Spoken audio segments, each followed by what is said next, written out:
ನಮಸ್ತೆ.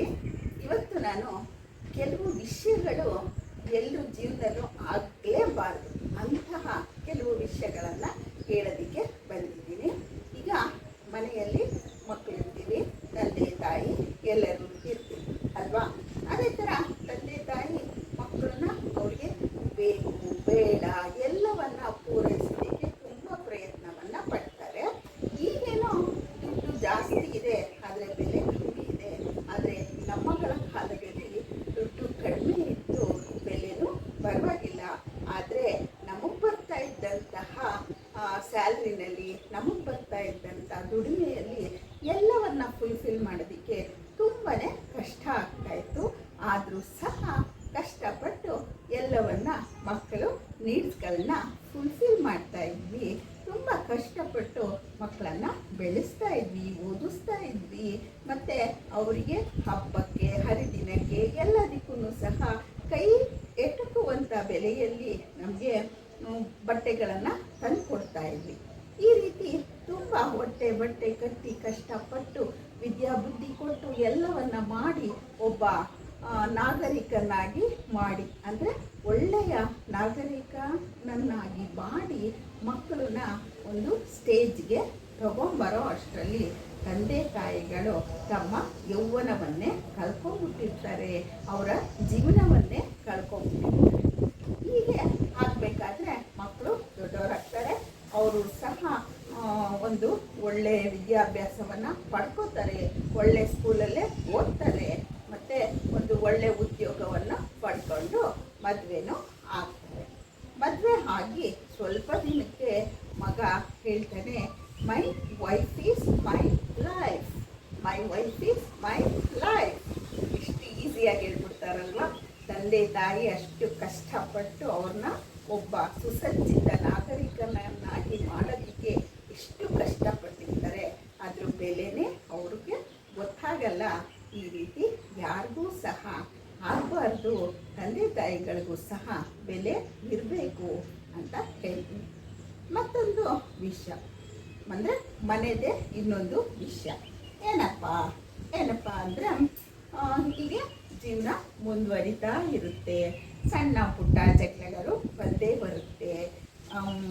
ಮಕ್ಕಳು ನಮ್ಗಳಿಗೆ ಅಂದರೆ ವಯಸ್ಸಾಗಿರೋರಿಗೆ ಖರ್ಚಿಗೆ ಕಾಸು ಕೊಡಲ್ಲ, ನಾವೇ ಕೇಳ್ತೀವಿ, ಆದರೂ ಸಹ ನೆಗ್ಲೆಕ್ಟ್ ಮಾಡ್ತಾರೆ.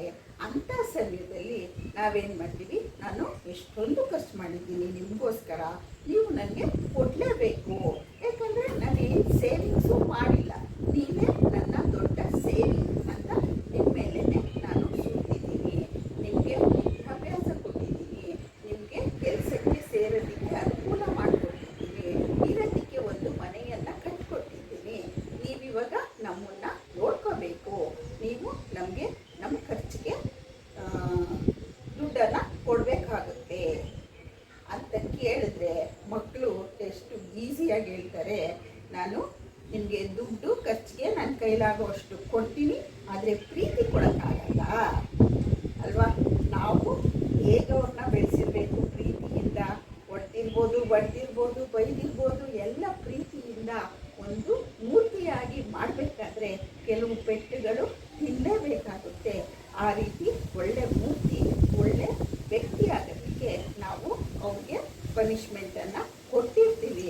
ಆದರೆ ಈ ಥರ ನಮ್ಮನ್ನು ನೋಡ್ಕೋಬೇಕು, ನಮ್ಮನ್ನು ನೀವು ಸರಿಯಾಗಿ ಒಂದು ಗೌರವವನ್ನು ಕೊಡಬೇಕು ನಮಗೂ ಅಂತ ಹೇಳಿದಾಗ ನೀವು ಹೇಳ್ತೀರಾ, ನಮಗೆ ಪ್ರೀತಿ ಕೊಡೋಕ್ಕಾಗಲ್ಲ, ನಿಮಗೆ ಖರ್ಚಿಗೆ ದುಡ್ಡು ಬೇಕಾದರೆ ಕೊಡ್ತೀವಿ ಅಂತ. ಏಕೆ ನಾವು ನಿಮ್ಮನ್ನು ಪ್ರೀತಿಯಿಂದ ನೋಡ್ಕೊಂಡಿಲ್ವಾ, ಪ್ರೀತಿಯಿಂದ ನಾವು ನಿಮಗೆ ಹಾಲು ಉಣಿಸಿಲ್ವಾ, ಪ್ರೀತಿಯಿಂದ ನಾವು ಊಟ ಮಾಡಿಸಿಲ್ವಾ, ಪ್ರೀತಿಯಿಂದ ನಿಮಗೆ ಪಾಠ ಹೇಳ್ಕೊಟ್ಟಿಲ್ವಾ, ಪ್ರೀತಿಯಿಂದ ನಾವು ಏನೂ ಮಾಡಿಲ್ವಾ ನಿಮಗೆ. ನಾವು ದುಡ್ಡು ಕೇಳಿದ ತಕ್ಷಣ ನಿಮಗೆ ದುಡ್ಡು ಬೇಕಾದರೆ ಬಿಸಾಕ್ತೀನಿ, ಆದರೆ ಪ್ರೀತಿ ಮಾತ್ರ ಕೊಡೋಕ್ಕಾಗಲ್ಲ ಅಂತ ಎಷ್ಟು ಖಡಾಖಂಡಿತವಾಗಿ ಹೇಳೋಕ್ಕೆ ನಿಮಗೆ ಆಗುತ್ತೆ. ಅದೇ ನಾವು ಪ್ರೀತಿಯನ್ನು ತೋರಿಸಿ ನಿಮಗೆ ಬೆಳೆಸಲಿಲ್ಲ ಅಂದಿದ್ರೆ ನೀವು ಒಬ್ಬ ಸುಸಜ್ಜಿತ ನಾಗರಿಕ ಆಗ್ತಾ ಇಲ್ಲ.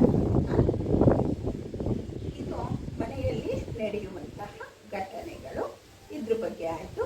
ಇನ್ನು ಹೊರಗಡೆ ನಾವು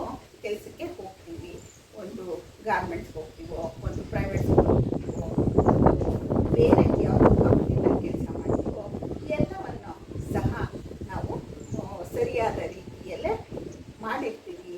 ನಮಗೂ ಆ ಕೆಲಸ ಮಾಡೋದಕ್ಕೆ ಯೋಗ್ಯತೆ ಇದ್ದೇ ನಾವು ಸೇರಿಕೊಂಡಿರ್ತೀವಿ. ನೀವು ಸಹ ಫಸ್ಟು ಇಂಟರ್ವ್ಯೂ ಮಾಡಿ, ಮತ್ತು ಪ್ರೈವೇಟ್ ಸ್ಕೂಲ್ ಆದರೆ ಡೆಮೋ ಕ್ಲಾಸ್ ಎಲ್ಲ ನೋಡಿನೇ ಸೇರಿಸ್ಕೊಂಡಿರ್ತೀರ ಅಲ್ವಾ. ಮಾಡಿರ್ತೀವಿ, 1-2 ವರ್ಷ ಒಳ್ಳೆ ಹೆಸರು ತೊಗೊಂಡಿರ್ತೀವಿ. ಆವಾಗ ನೀವು ಹೇಳ್ತೀರಾ, ನಿಮ್ಮವ್ರು ಯಾರೋ ಬಂದಿರ್ತಾರೆ ನಮ್ಮ ಸಬ್ಜೆಕ್ಟ್ಗೆ, ನಮ್ಮ ಪ್ಲೇಸಿಗೆ. ಅಂಥ ಸಮಯದಲ್ಲಿ ನೀವು ಕರೆದು ಹೇಳ್ತೀರಾ, ಪೇರೆಂಟ್ಸಿಂದ ಕಂಪ್ಲೇಂಟ್ ಬರ್ತಾ ಇದೆ.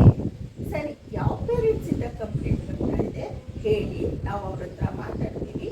ಇಲ್ಲ, ನಾವು ಹೇಳೋಕ್ಕಾಗಲ್ಲ, ಕಂಪ್ಲೇಂಟ್ ಬರ್ತಾ ಇದೆ ಅಂದರೆ ಅವ್ರ ಉದ್ದೇಶ ಏನು, ನೀವು ಬಿಟ್ಟು ಬಿಡಬೇಕು, ನೀವು ನಿಮ್ಮ ಪ್ಲೇಸಿಗೆ ನಾವು ಬೇರೆಯವ್ರನ್ನ ಕರ್ಕೋಬೇಕು, ಇದೇ ಅವರ ಉದ್ದೇಶ ಆಗಿರುತ್ತೆ.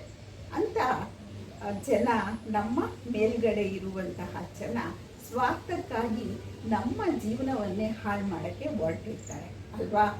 ಇದು ಮತ್ತೊಂದು, ಆಚೆ ಕಡೆ ನೀವು ಕೆಲಸ ಮಾಡುವಂತಹ ಜಾಗದಲ್ಲಿ ನಡೆಯುವಂತಹ ತುಂಬಾ ಎಲ್ಲರಿಗೂ ಎಕ್ಸ್ಪೀರಿಯನ್ಸ್ ಆಗಿರುವಂತಹ ಸನ್ನಿವೇಶ.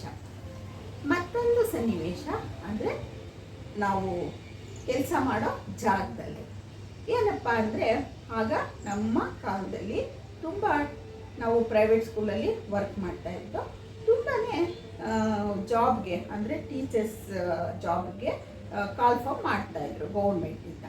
ಆಗೇನಾಯಿತು, ನಾವೊಂದು 4 ಜನ ಪ್ರೈವೇಟಲ್ಲಿ ಕೆಲಸ ಮಾಡ್ತಾಯಿದ್ವಿ. ನಮ್ಗೆ ಅವಾಗ ಬರ್ತಾ ಇದ್ದಿದ್ದೆ 500 ರೂಪಾಯಿ 600 ರೂಪಾಯಿ ಸಂಬಳ. ಅದರಲ್ಲಿ ನಮಗೆ ಜೀವನ ಮಾಡೋಕ್ಕೆ ಕಷ್ಟ ಆಗ್ತಿತ್ತು. ಅದಕ್ಕೋಸ್ಕರ ನಾವೇನು ಮಾಡಿದ್ವಿ, ಗೌರ್ಮೆಂಟ್ ಕಾಲ್ ಮಾಡಿದ್ರಲ್ವ, ಅಪ್ಲೈ ಮಾಡಿದ್ವಿ. ನಾವು ರಜಾನೂ ಕೇಳಿದ್ವಿ, ಸ್ಕೂಲಲ್ಲಿ ಓದ್ವಿ. ಹೋಗ್ಬಿಟ್ಟು ಅಟೆಂಡ್ ಮಾಡ್ಕೊಂಡು ಬಂದಿದ್ದ ತಕ್ಷಣ ಹೇಳ್ತಾರೆ, 4 ಜನ ಟೀಚರ್ಸ್ಗೂ ನಿಮ್ಮನ್ನು ಟರ್ಮಿನೇಟ್ ಮಾಡಿಬಿಟ್ಟಿದ್ದೀವಿ, ತೆಗ್ದಾಕ್ಬಿಟ್ಟಿದ್ದೀವಿ. ಏನು ಗೌರ್ಮೆಂಟ್ ಕೆಲಸ ಸಿಕ್ಕೇ ಬಿಡ್ತಾ, ನಾವು ಹೋಗೇ ಬಿಟ್ವಾ ಸ್ಕೂಲ್ ಬಿಟ್ಬಿಟ್ಟು, ಸ್ಕೂಲ್ಗೆ ಏನಾದರೂ ಅನ್ಯಾಯ ಮಾಡಿದ್ವಾ ನಾವು? ಇಲ್ಲ ಅಲ್ವಾ. ಅಂದರೂ ಸಹ ನಮಗೆ ಈ ರೀತಿ ಅನ್ಯಾಯಗಳು ನಡೆಯುತ್ತೆ ನಾವು ಕೆಲಸ ಮಾಡುವ ಜಾಗದಲ್ಲಿ. ಏಕೆ, ಆ ಟೀಚರ್ಸ್ಗಳಿಗೆ ಮನೆ ಇರಲ್ವಾ, ಸಿಂಗಲ್ ಪೇರೆಂಟ್ ಇರಲ್ವಾ, ಅವ್ರಿಗೆ ಮಕ್ಕಳು ಇರಲ್ವಾ, ಮತ್ತು ಮಗ ಅವ್ರ ತಂದೆ ತಾಯಿನ ಸಾಕಬೇಕು, ಅವರ ಜವಾಬ್ದಾರಿ ಹೊತ್ಕೊಂಡಿರ್ತಾನೆ. ಅವನು ಈ ಸ್ಕೂಲಿಂದ ನನಗೆ ಸಂಬಳ ಬರುತ್ತೆ, ನಾನು ನೋಡ್ಕೊತೀನಿ ಅಂತ ಬಂದಿರ್ತಾನೆ. ಅಂತಹ ಸನ್ನಿವೇಶದಲ್ಲಿ ನೀವು ಪ್ರೈವೇಟ್ ಸ್ಕೂಲವರು, ಮ್ಯಾನೇಜ್ಮೆಂಟವರು ತೆಗ್ದಾಕ್ಬಿಟ್ರೆ ಅವರ ಜೀವನದ ಕತೆ ಏನಾಗುತ್ತೆ ಯೋಚನೆ ಮಾಡಿದ್ದೀರಾ? ಈ ರೀತಿ ಎಷ್ಟೊಂದು ಆಗಬಾರದ ಸನ್ನಿವೇಶಗಳೆಲ್ಲ ಕೆಲವರ ಜೀವನದಲ್ಲಿ ನಡೆಯುತ್ತೆ. ನಿಮ್ಮ ಜೀವನದಲ್ಲೂ ಸಹ ಇಂಥ ಯಾವುದಾದರೂ ಸನ್ನಿವೇಶ ನಡೆದಿದ್ದರೆ ಕಾಮೆಂಟಲ್ಲಿ ತಿಳಿಸಿ. ಈ ವಿಡಿಯೋ ಇಷ್ಟ ಆದರೆ ನಿಮಗೆ ಒಂದು ಲೈಕ್ ಮಾಡಿ, ಶೇರ್ ಮಾಡಿ, ಕಮೆಂಟ್ ಮಾಡಿ. ಪ್ಲೀಸ್ ಸಬ್ಸ್ಕ್ರೈಬ್ ಮಾಡೋದನ್ನು ಮರಿಬೇಡಿ. ಇಂತಹ ಒಳ್ಳೆಯ ವಿಚಾರಗಳೊಂದಿಗೆ ಮತ್ತೊಮ್ಮೆ